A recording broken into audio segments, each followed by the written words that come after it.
Leslie, and I'm the president of the Multicultural Club. My name is Chanel, and I'm the Minister of Social Justice and Student Council. And we're really happy to present to you Marianne Akech. Marianne Akech is a familiar face because she had an appearance on the CBS hit show Survivor. She was the second Black woman and the second Canadian to win 42 seasons, outsmarting 17 other contestants to become the sole survivor. Marianne holds an MTS from Tyndale University and a Bachelor's of Science in Integrated Science from McMaster University. Today, Marianne is one of the hosts of TVO's No Brainers, which can be found on YouTube and TikTok. Okay, so everyone, please clap your hands for Marianne.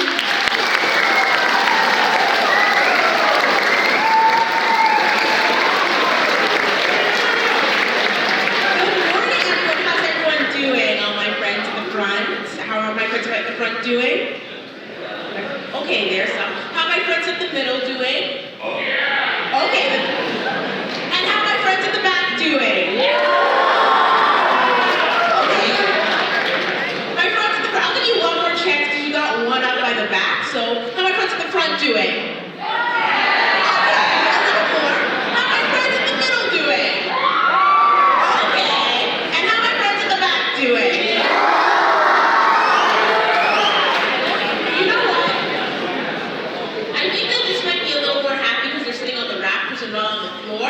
So, I do understand why you might not be cheering as loud as them. But the early bird catches the worm. But I digress. So I like to just jump in with a beautiful story. And I always love just setting you the setting. So I want you to imagine that you are on a beautiful beach and you can hear the waves. But this beach might not be exactly as you think it would be. Because number one, the last time you ate a good meal was 2 weeks ago. The last time you took a shower was 2 weeks ago. Yeah. I want to see some people be like, oh, I'm going to do it. We'll talk about that later. And on this beach, the place where you sleep is either on a bamboo shelter or on the ground. But that's because you're playing this game called Survivor. And that's something that you've always wanted to do. That's something which I've loved doing. And the thing about Survivor is that you play with other people. And once you have other people, I'm somewhere I love meeting people, and you got to make new friends. Here, anyone here made a new friend when they went to high school? Anyone here? Yeah? Well, we're not talking about our friends. I love it. When I was on Survivor, I made a new friend named Omer. And Omer and I immediately clicked because Survivor, you have people who are there from all around Canada and the US, and we literally found out we lived 10 minutes away from each other. It was such a big coincidence. We really got each other, we had the same jokes, similar personalities, and so when we played the game, we would always decide who would be voted out next together. At this time, it was 2 weeks, and it was the time when all the 3 tribes all went into one, and it was time to vote someone out. And I remember going and talking to Omer and being like, Omer, this is who I think should be voted out. These are the reasons why I think they should be voted out. This is why I think it's the best play for us. And I'll still never forget what he said to me when he looked me in the eyes and said, Marianne, everyone is lying to you. They don't want that person out. They want you out. And I remember my heart dropping, and I was just so worried and scared because I really wanted to be there, and I didn't know what was going to happen next. But that is the middle of my story. Let me go and give you a little bit of history about how I got there. So one thing about me is this thing starts in 2012. And one thing about me is that I love games. So I always like to do a little bit of a game, a little bit of a quiz when I come here. So this is how it's going to work. Are you okay? Yeah. I think I made it worse. You know when you fall and trip? I'll make it even worse by talking about it. I'm so sorry. But you know when you fall and trip and then one person has seen and witnessed your klutziness and it's just the worst feeling ever? I'm so sorry. I made it like 900 people see your klutziness. We'll chat later. We need reparations. But one thing about me, I love games. So the thing which I want to do, I want to play a little bit of a game with you. And the game is trivia. So what's going to happen is I'm going to show you something. I'm going to then ask you a question about it, and then you're going to try to guess it. And this is because who here was culturally plugged in 2012? Who here was culturally plugged in 2012? Yeah? Not that many people, 2012? No worries. So, this is to help you get a setting about how life was when I was around your age. And the first question has to do with Frozen, but let me tell you how it's going to work. It's a multiple choice question. Multiple choice. So you're going to see the slide here. I'm going to ask you a question, you're going to guess, and then you're going to see the answer. And the answers are A, B, C, and D. But I don't just want you to guess in your head. We have actions which I want you to use. If it's A, I want you to raise your right hand. There we go. Some people are picking it up slowly. If it's A, raise your right hand. Let's make sure we all understand what happens if it's A. We're going to raise our right hand. Getting more hands. There we go. I can wait until everyone gets their hand up for A. Yeah, there we go. Now the hands are coming up. You need to stop moving. If it's B, we're going to raise our left hand. There we go. If it's C, we're going to make a circle. And if it's D, our hands are going to be to our side. So let's do a quick recap. If it's A, what do you do? Yeah, right hand. If it's B, what do you do? If it's D, what do you do? If it's D, there we go, hands to the side. And last but not least, if it is C, what do you do? Wonderful, I'm ready for the first question. So you're gonna all do what she says now. Thank you. And the first question has to do with Frozen. And Frozen was a global phenomenon. I think we all know the songs like Let It Go, Do You Want to Build a Snowman? And Frozen was one of the first I have animated videos to reach $1 billion in revenue. So my question to you is, how many days did it take for Frozen to gross $1 billion? Was it A, 68 days, B, 101 days, C, 224 days, or D, 364 days? I'm going with A.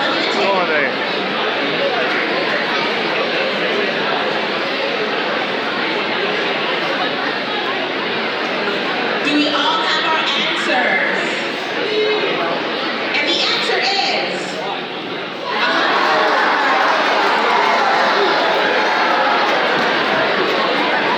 And I have one more question for you. Just one more question. And that question has to do, if this clicks, with Toronto. So, Toronto is the capital of Ontario. No, sorry, I only have one question. Yeah, there we go. The question that has to do, that was a filler slide. It has to do with this photo over here. This photo. Does anyone know where this photo was posted? It's posted on Twitter, now known as X. So what happened was, I think this was like an award show, and Alan posted this selfie. And this selfie had so many likes that it actually caused Twitter to crash. And for a time, it was one of the most liked photos in all of Twitter history. So my question to you is, how many minutes did it take for Alan's tweet to become the most retweeted picture in all of Twitter? How fast did it become a phenomenon? Was it A, 15 minutes, B, 30 minutes, C, 60 minutes, or D, 120 minutes?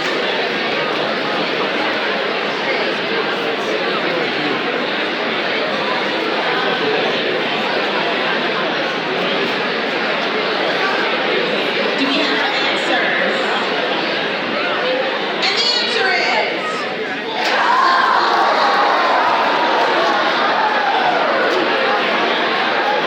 So, thank you. We're now going to go back and we'll guess. Thank you. We're almost done. We're still at a little bit of a higher decibel than I prefer. Come on. Thank you, my friends in the back. Thank you. So this was time about how life was when I was in 11th grade. But one thing about me was when I was in 11th grade, I have a sister, and my sister is 2 years older than me. She was in her first year of university. So she went to Queen's University, and at the time, Queens had this special campus called Bader Institute. And this was a campus that was in the UK. So my sister was in the UK for school. But my parents were so worried about her, they kept on sending her things, that one time they decided, you know what? Let us go and visit your sister in England. And I said, of course, I'd love to have a trip to England. So I went to the Institute. This is the Bader Institute. And it was a great time. I got to go to London. I got to see all the sights. But the most significant part of this trip wasn't seeing the sights. It wasn't going on a plane quarter way across the world. But it was actually the interactions that I had with my sister and her friends. So after dinner, my parents wanted to go on a walk, and my sister was like, you know what? How about you hang out with me and my friends? And I said, okay, let's do that. And she introduced me to this wonderful game that was called Settlers of Catan. And Settlers of Catan is a game where you go, you create settlements, and you try to get 10 victory points. But this game is what actually started my love for board games. I loved the strategy, I loved the game, I loved every single thing about this. And I actually now have a pretty good board game collection. This is it over here at my house.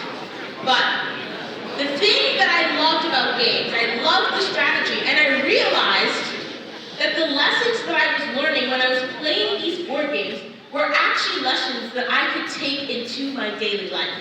And it wasn't even just the daily life things that I did, it was also these lessons I used when I was playing Survivor. So, I'm gonna go and tell you some of the board games that I love, and the lessons that I've learned from it, and how maybe you can learn some things from it too. And the thing about it is that we can't just play life the way that we play board games. And that's because being cutthroat, not thinking about friends, isn't something that is always successful. And I have the best thing. Raise your hand if you have been personally victimized by a friend who has played Monopoly with you. Yep. Doesn't matter if you're friends. Doesn't matter if you're families. I will never forget the look my mother gave me when I landed on Boardwalk and she bankrupted me out of the game. Oh my goodness. We are not allowed to play Monopoly in my household anymore. It gets too heated. But playing a cutthroat game and trying to get ahead in all means possible might work in some games like Monopoly, but it doesn't always work in life. And here, do we have any big Super Survivor fans here? Massive Super Survivor fan. You know everything. You know everything. You know everything. Oh, I see someone pointing at my friend right there. I'm gonna put you on the spot. Do you know who this person is? Russell. This is Russell. And how many times did Russell play the game? Oh, yeah, you're a big fan if you know Australian Survivor. And how many times did Russell win the game? 0 times. Thank you so much. And the reason why Russell did not win the game, even though some people hail him as one of the best strategists of all time, is because he did not treat people well. He did not treat people kindly, and he played a cutthroat game without remembering that people are people here as well, too. But just like how in games, we don't just take everything from it, we're able to interact and take other things from games. So the first thing I'm going to tell you about is this wonderful game called Sheriffs of Nottingham. So for those who don't know what Sheriffs of Nottingham is, it is a game that basically is kind of like Cheat, but a little better. In this game, you play as a merchant, and you're trying to get goods into your market. But you can also get contraband in your market, and that gives you more points. In this game, though, you have to go and speak to the sheriff, and you have to try to lie to them about if you have goods which are good or not. And I remember going and playing this game, and always people would be able to catch when I was lying. And I really didn't understand why. I thought I was a great liar. But then one thing that I realized after reflection is that I had a tell when I was lying.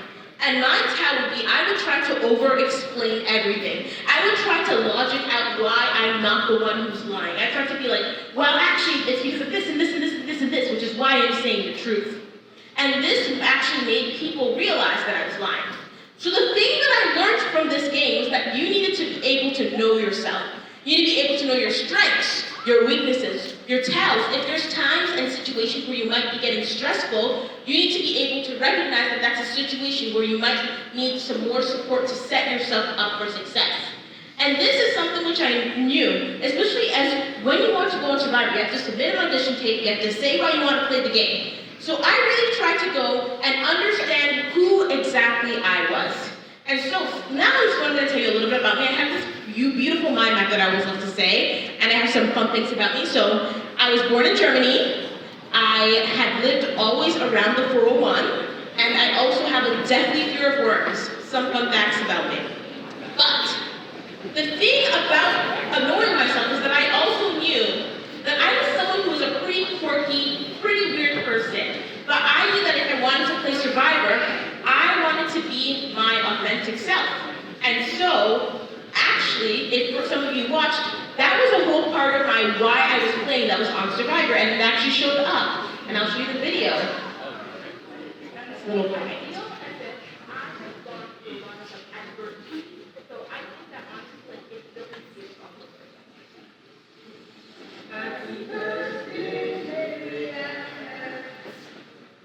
My parents are both originally from Kenya. When I told my mom I was first interested in Survivor, she was like, Marianne, why are you interested in this show?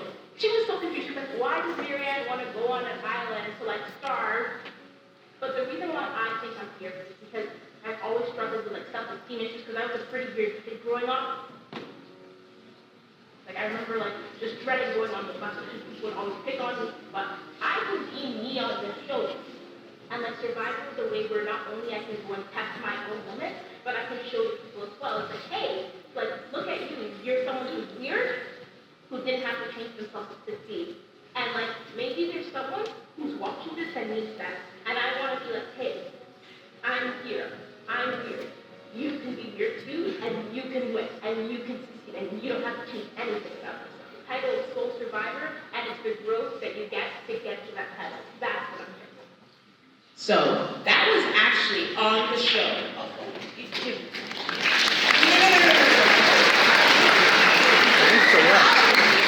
I'll be shooting a lot of videos. You don't need to clap. And the little part, the egotistical part of me is like, oh no, don't clap. But I digress. But the thing about this is that a lot of people saw this and were like, wow, I really connect with this. But before I went on Survivor, I knew myself, and I knew that was something that I reflected with. And so in my tape, I actually spoke about this, and I want to show you a part of my audition tape about me speaking about this. It's pretty much me saying the exact same thing. I want to be on the show, so I want to be for role models for people like me. I'm someone who I'm super nerdy and weird, and from 4th grade to 11th grade, I was bullied because of my personality. I want to show people like, you don't need to change yourself to be successful. I had times where I think, should I change myself so people would like me? And I always said no, but that was difficult because I didn't see people like me on screen. Survivor, put me on your show, I'm gonna kill it. Yeah. So because I knew myself, this might have been a reason why I was able to actually go on Survivor. If we're able to go and reflect about the lessons that we learned from our life, reflect on who we are, we're able to then go and succeed in the different challenges that we have. But now, I want to go on to my second game. This is a more common game, some people might know it. It's called Ticket to Ride. Wow, we're not a board game people here. So, I went forward. Oh my goodness, I went forward a bunch. So in Ticket to Ride, this is a game where you have trains and you have to go make a route all across North America to go to different places in North America.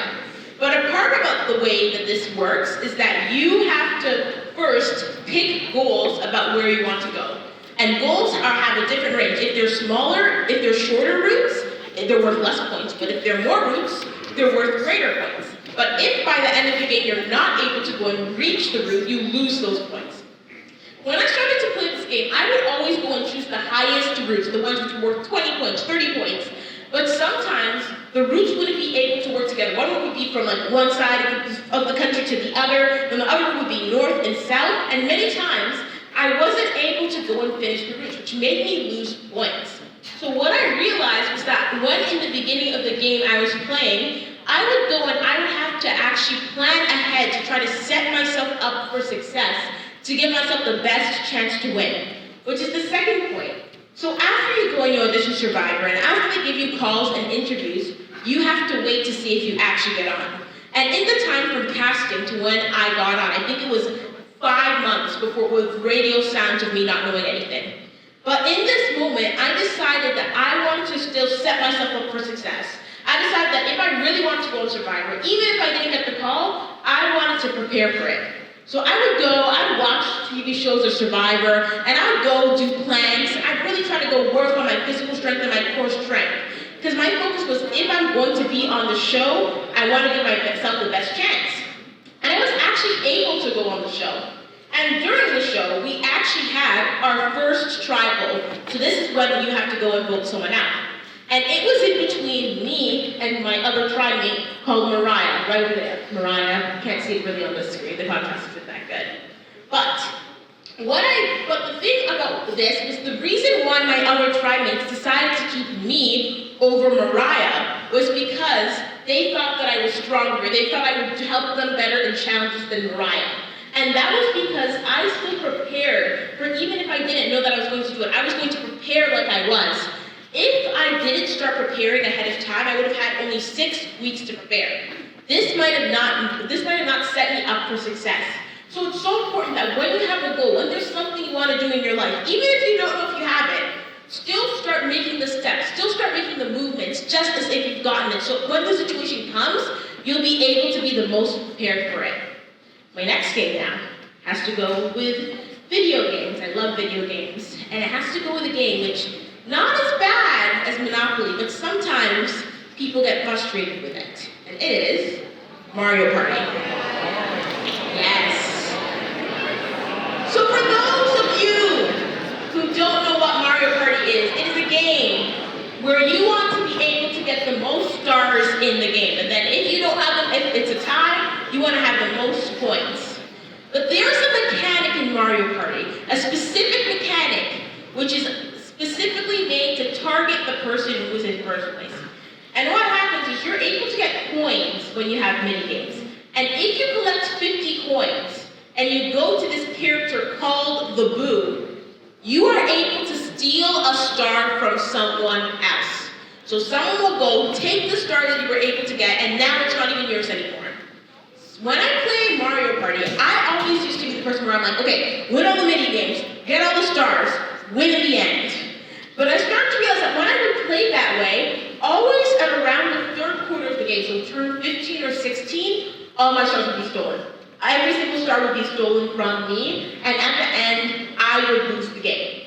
And this was something that's so frustrating, because I was like, I want to be at the lead. I want to be in charge for the whole game. I always want to be ahead. But in this game, it wasn't a good strategy to always be first. Sometimes I had to be willing to go and take the reins and be willing to take a step back. I sometimes had to be willing to be the one who's not in control, the one who instead is supporting someone rather than one making all the moves. And this was something that was so useful in Survivor because I played, just went through the pass through, and then now we're in the moment again when Omar said to me that people wanted me out. And he looked at me, and that's not what he just said. He also continued saying, Marianne, everyone wants you out, but I do not want you out. I want you to stay, and I have a plan for you to stay. And he was like, Marianne, I need you to sit at camp and do nothing.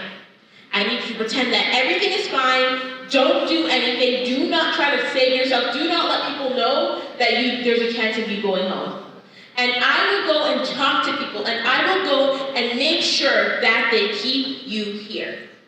And I am someone who is a type A personality. I am someone where I love taking control. I love planning everything. Here's a good example. For example, recently got engaged. I'm getting married in now under 2 months, which is very exciting. Now you can clap. And something about when people usually get married, one of the most common questions people ask is, how's wedding planning going? Is it stressful? Do you have so many things to do? What about the honeymoon? How's that planning? And I can tell you that it has not been stressful at all. And the reason why is because I have had my wedding and honeymoon planned since 2016, even before I met my partner. I'm someone, I love planning ahead. I love knowing what's happening. I love being in control. So in this moment where Omar was telling me do not have any control, it was something that was so scary to do. But I realized that it wasn't that I wasn't having control. It's that Omar and I had different tasks that we had to go and work on if we wanted the plan to work. My task was to look trustworthy, to make people believe that they wanted to keep me another day. And it was Omar's task to make sure to try to convince people for me to stay. If I did Omar's task and I tried to go and convince other people that I deserved to stay, it might not have worked. And if Omar didn't go and try to convince people for me to stay, I might have gone home.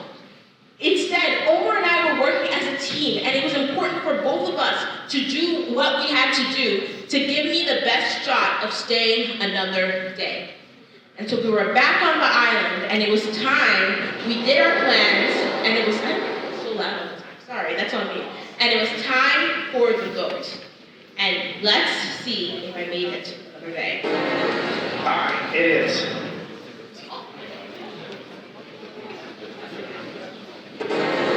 All right, it is. Time to vote. Omar, you're up.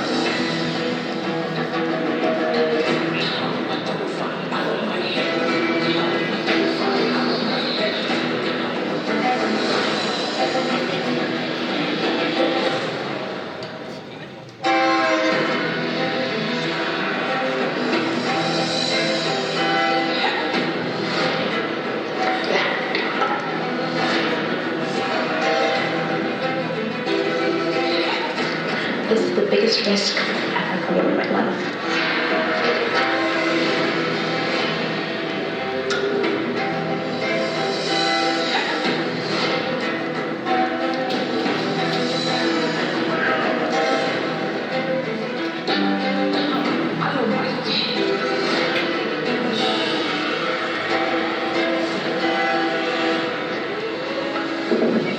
If anybody has an advantage or an idol and you want to play it, now would be the time to do so.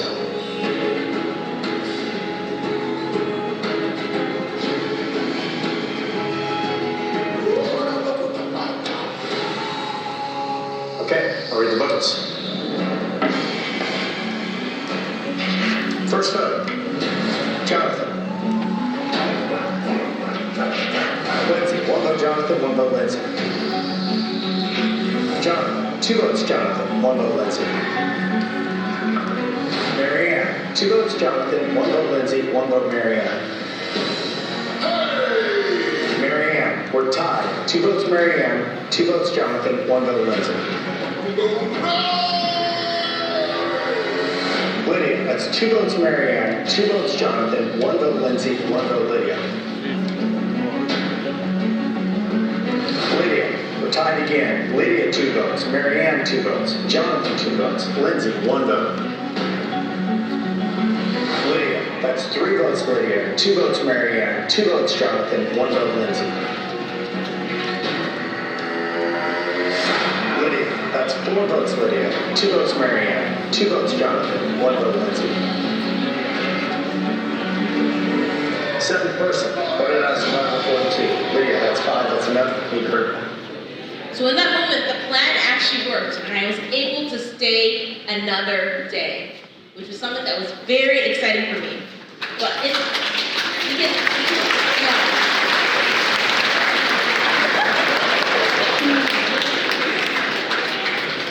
this moment, I was really in my rock bottom. Imagine knowing that people didn't want to keep you there and feeling like you didn't belong. And I had a decision to make in that moment, if I was going to still be my authentic self, or if I was going to close off. And I decided in that moment, I would still be my authentic self. I would still be happy, I would still be cheery, and because I was there for another day. And now this leads me to my next game. This is a game that I really love. And this game is known as Wingspan. So, for those who don't know what Wingspan is, it's one of these games where you're able to go, and the goal is to just get as many points as possible, but there's so many ways that you can do that. You can do it by going and planting birds, getting the most birds. You can do it by actually going and there's these eggs. You can get as many eggs as possible. Another thing you can do, there's a goal map that gives you extra votes. There are so many ways in this game where you are able to go and get as many points as possible. And when I started to play this game, I would never win. My strategy would get me really close to winning, but I would never be able to succeed. succeed. And so what I tried to do was I tried to start instead copying the strategy of other players, but then when I did that, I would actually be worse off than when I was using my own strategy. So I realized that I had to focus on refining my strategy, refining how I played the game, and instead of trying to go and change what my strategy was in the game. And this leads me to my point about going and staying true to yourself. And what I mean by this is that we all have values, we all have passions, we all have things that we want to stand up for. And sometimes there might be times when people will challenge you about these things. They might challenge you about your values. And it's so important to go and stay true to yourself. This is something which I've really experienced, especially as being a Black woman. A lot of times, especially if you're part of a marginalized community, if you're someone who's racialized, if you're someone who's a part of the LGBTQ community, if you have a part of your identity, people might challenge you because of this. And this might be something that is scary to stand up for. I had a story actually about this happening when I was working at Walmart. Worked at Walmart, it was such a fun time. But what happened was, during my time at Walmart, one manager, we were talking and they actually said up to me, Marianne, I'm not saying that people who steal are Black, but everyone in our store steals is Black. And they said that in front of me, something that was very racist. And in this moment, I remember feeling so uncomfortable. I remember feeling terrified in this moment because I was just a worker. She was the manager. If I said something, would she get mad? Would she fire me? Would I be ostracized by my friends? Would I be ostracized by my peers? These were all the worries that I had in this moment, and I didn't know what to say. So in that moment, I went and I didn't say anything. And I went home and I remember feeling so bad. And the reason why I felt bad was because I saw something that I didn't like. I saw something that I wanted to speak up for, something that affected me, something that could affect people who were at that store, and I didn't say anything. But I remember speaking to my friend about it and being like, you know what? Even if I don't have the right words to say, even if I might mess up, even if I might stutter, it's still important for me to go and speak about my values, speak about something that's important, to make sure that I'm trying to go and break down those barriers. So the next day I went to work and I actually told the manager about what she said and how I felt about this. And I remember at that moment I was crying, I was stuttering, I was so scared about saying the wrong things. But the thing is, because I went and I stood up, because I went and I said something, it made a difference. Because of that, the manager apologized, and my store, we actually started to have a cultural sensitivity training because of what I said. And the thing about this is that there's going to be times when you hear about people saying racist things, you hear about people saying things that are homophobic, Islamophobic, you will hear people attacking people from values that they don't have the ability to change.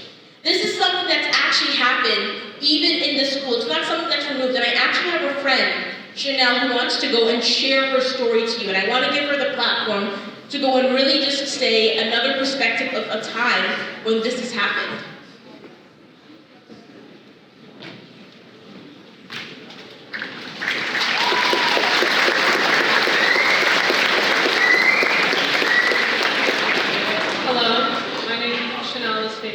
I'm on our school student council, and I'm here because I want to share my stories.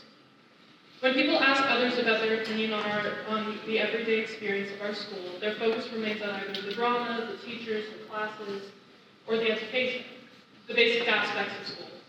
When I'm asked about my comfort in school, I hesitate. I can count on both hands the amount of times I've been made to feel as though I wasn't singled out or different in some way.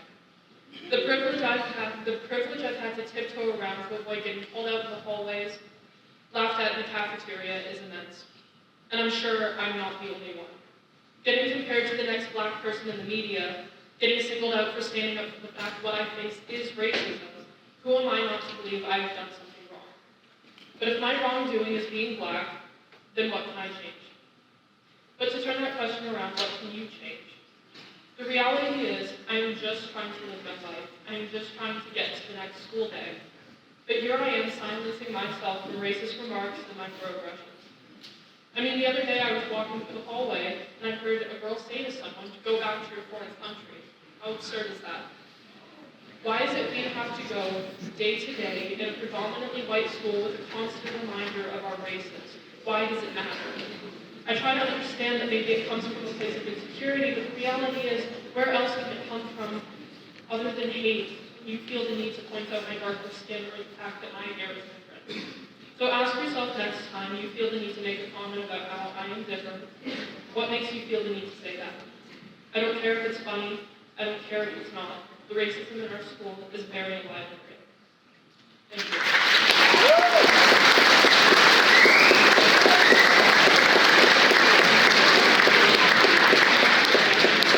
Being able to take a stand and say the things that you feel, being able to go and speak to your peers about things which are concerns is something that is a powerful and amazing thing to do. And that's because it starts conversations, it starts experiences that people are able to talk about. And I know that speaking up, especially when these moments happen, is something that is terrifying to do. This is something which I had to also do in Survivor. There was a time where, as I'm someone where like I said, I'm type A and I love knowing about all data. So before I went on the show, I tried to look up all the statistics about who wins, who wins Survivor, and I realized that statistically speaking, Black people did not do as well on Survivor. When watching it, a lot of times, Black people would be voted out easier, would be seen as untrustworthy, seen as too loud, and all these negative things. And there was this also pattern where there would be Black people voted out back to back to back. And I knew before I started the game was that I didn't want to be a part of that if I saw that occurring. And so there was a moment in the game where we were going to vote people out, and there were 2 Black people voted out, and there was a chance that there was going to be a 3rd person voted out. And I remember going and feeling nervous, feeling how I felt when I was going to speak at Walmart, feeling like I didn't want to say anything, and I was so worried, but I realized that when I speak up, rather than staying quiet, things can go better, and I actually spoke up in this moment. Like Jeff, coming to this day, my biggest fear wasn't going and using it as dance for idol whatever. My biggest fear was that I would see some sort of injustice and I would sit down and do nothing. And I'm not saying that it's an injustice for Chanel and Rocktroy to be voted out because I don't know the whole story. But if I let that pattern continue, that's an injustice for me and my experience as a Black woman. And especially coming on Survivor, where it's millions of people watching, it feels like I have to do it because who else will? It's so frustrating how I have to incorporate that to the way that I play the game. Even talking to Omar previously, there's never been a Muslim person who's made the merge, and that changes his gameplay. Maybe for the better, maybe for the worse, but that changes it. And some people don't have to experience that burden when they enter the game. Yes, we all technically have a 1 in 18 shot per million, but because we all come with our burdens and we all come with our privileges, that 1 in 18 might be bigger or smaller for some people, and that sucks. Wow, that was amazing. And after speaking about this, I did get messages on my Instagram. I had people sending me hate. I had people calling me names, calling me slurs about just speaking up for my experience. But the thing about this is that I also had people reaching out to me, speaking about how they've had a similar experience, speaking about how this started a conversation. People were able to truly understand their perspective.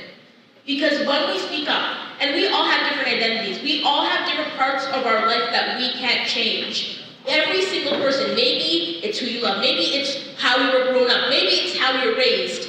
And it's so important that we're able to go and stay true to our identities. And also, if we see someone being picked on about their identity, they can choose to stand up for them. This is something that's very important, what I learned. And after that conversation, I was able to go, and I was worried when I came to my tribe mates, but they all opened me, and they all accepted what I said, and they all supported me. And having that support from the people who were my peers, especially in that game, meant so much to me. And it really now goes and just leads me to my next point, which is the game, Sushi Go. Anyone here know Sushi Go? Okay, now we're getting some games. This game, Sushi Go, it's known as a pick and pass game. This is a game where you can go and you try to get as many points, but depending on what is up on the board, depends on how you're able to get points. And the thing is, the way about this game is that you can pick from a whole deck. So sometimes the card that you want might not be there. So if you are planning ahead and you're like, I'm really gonna get this dumpling, and the dumpling never comes, you're going to go and lose points. So what I learned about this game is that it's very important in life to stay flexible. Sometimes what you want to happen might not be able to happen. But it's okay to then go and check your plan B, check your plan C. It's so important to stay flexible in your life, stay flexible in what occurs. I remember when going into Survivor, I had so many different goals. I remember I wanted to go be a part of Majority Alliance. I wanted to go do a blind side. I wanted to win immunity challenges. And at this point, when it was 23 days, I hadn't won any challenges. I almost got voted out. But I realized that I had a chance to actually make it to the end of the game. I had an alliance. We had people who all wanted to go to the end. But what I realized was that if I continued to play the game that I was playing, I would make it to the end, but I wouldn't win. And I really, really wanted to win Survivor, especially when the end was so near. And I realized that if I wanted to give myself a chance to win, I would have to change the way that I was playing. And in this moment, I realized that there was one move that I could make. Because I realized there was one person in this game who had made great moves. This person was someone that I knew because I started on the same tribe with them. And I realized that if I voted them out, I would have a chance to win. And I knew this because I had worked with this person. And this person was one of my closest allies. And I realized that if I wanted to win the game, I would have to go and vote out Omar. I know. This was something that was really hard to do. And I had so much worries, because I had so many questions. Because what happens if I try to vote him out and he doesn't go out? What happens if he finds out that I'm trying to vote him out? Would he try to vote me out? I had so many worries, but I realized that if I wanted to set myself up for success, I would have to try to blindside him. And so try I did. And do you want to see how it happened? If it worked? If it didn't work, I'll show you.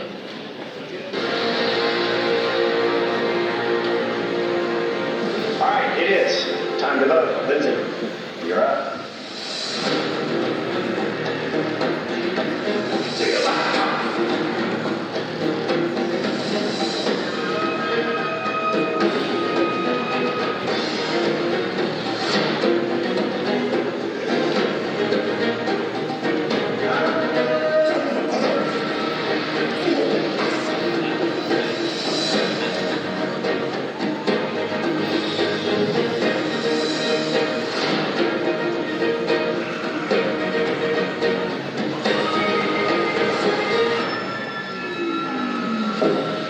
If anybody has an advantage or an item and want to play, now would be the time to do so.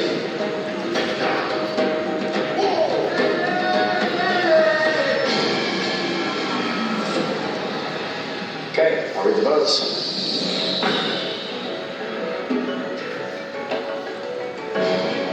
First vote. John. Romeo, one vote Jonathan, one vote Romeo. Jonathan, two votes Jonathan, one vote Romeo. Romeo, tied again, two votes Jonathan, two votes Romeo. Oh, that's two votes Jonathan, two votes Romeo, one vote Romeo.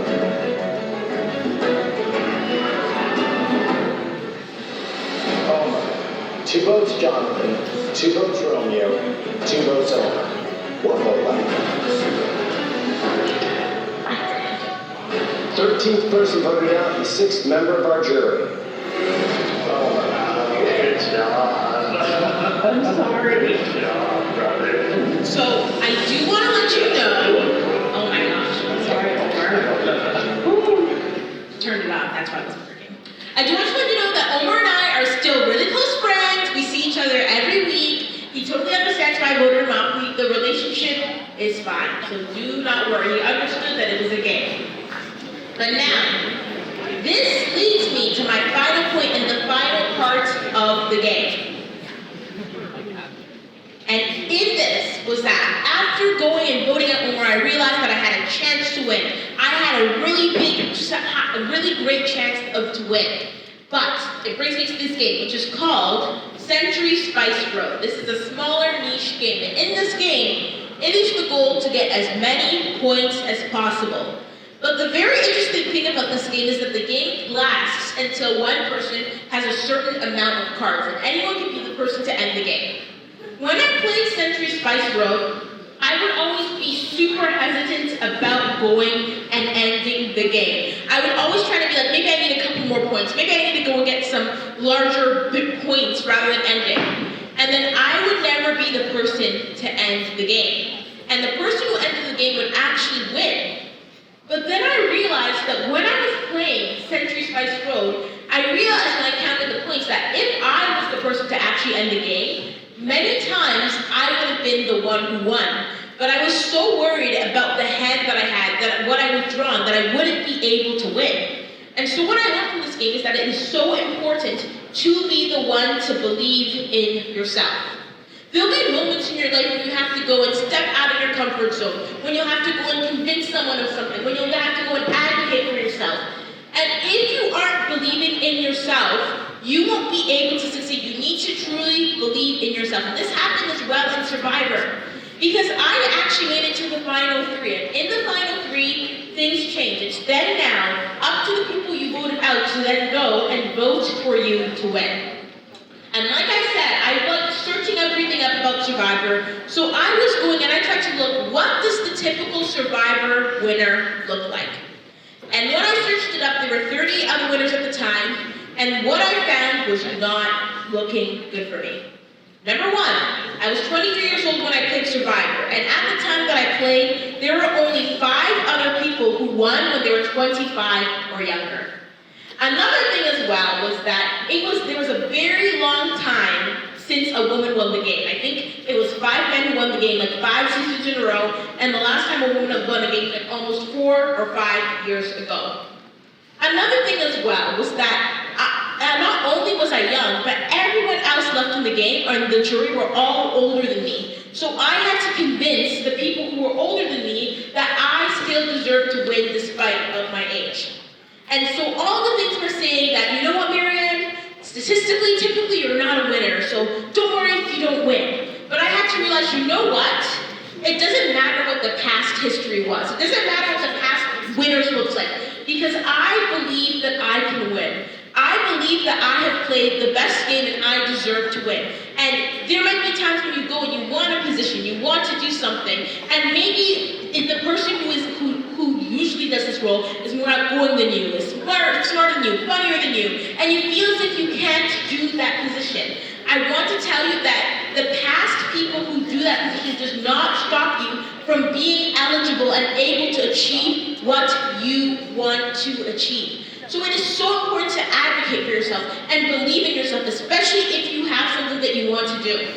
And I remember going, and it was final tribal, and people are asking questions, and I remember being in like, this is why I deserve to win. This is why I think I'm the best. This is why you should vote for me. And I didn't let any of the worries that I had stop me from advocating for myself. I didn't let any of the concerns that I had make me take a step back. I wanted to make sure that I was believing in myself.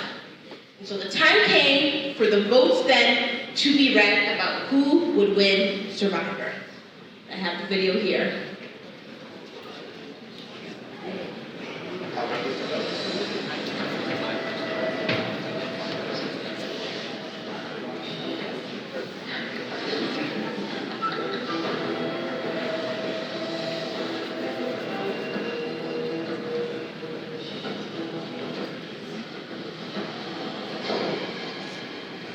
Well, there is no such thing as an easy season of Survivor. There's not an easy day of Survivor. You could argue there's not an easy minute of Survivor.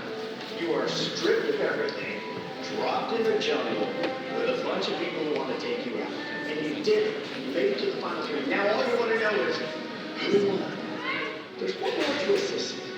Stop it. Stop it. because we shoot our seasons back to back, you don't know anything that happened in Survivor 41. And what we did in Survivor 41 was we read the books in the jungles of Fiji. And that's what we're going to do right now. We're going to read these books. We're going to crown a winner of Survivor 42.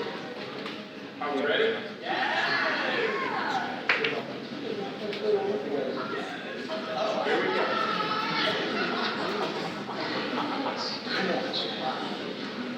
First vote.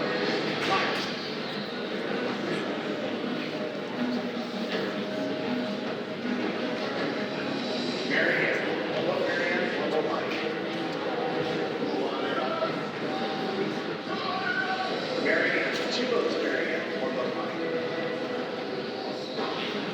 Marianne. Three votes Marianne, one vote Mike. Marianne. That's four votes Marianne, one vote Mike. The winner of Survivor 42.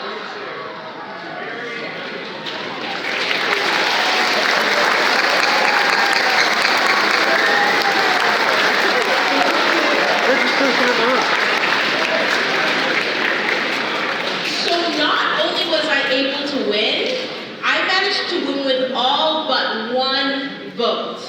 And so, the reason why I think I was able to win were the lessons that I learned from games that I was playing. But, you know, I'm just sitting down here and being like, okay, Marianne, but I have not touched a board game in my life. But the thing about this is that the secret, it's not actually about the board games where you learn lessons. It's about your day-to-day interactions. The interactions you have with your friends, with your class, with your peers, in your hobbies. Every single moment that you have are ways that you're able to learn about yourself, ways that you're able to grow, ways that you're able to challenge yourself so you're able to go and succeed in the situations where life places you. So as you go soon to lunch, I want to challenge you to think about the experiences that you have. Think about the things that you've been through and see how you can learn from it so you can become the best person that I know you're able to be. Thank you so much for listening, and y'all have a wonderful day.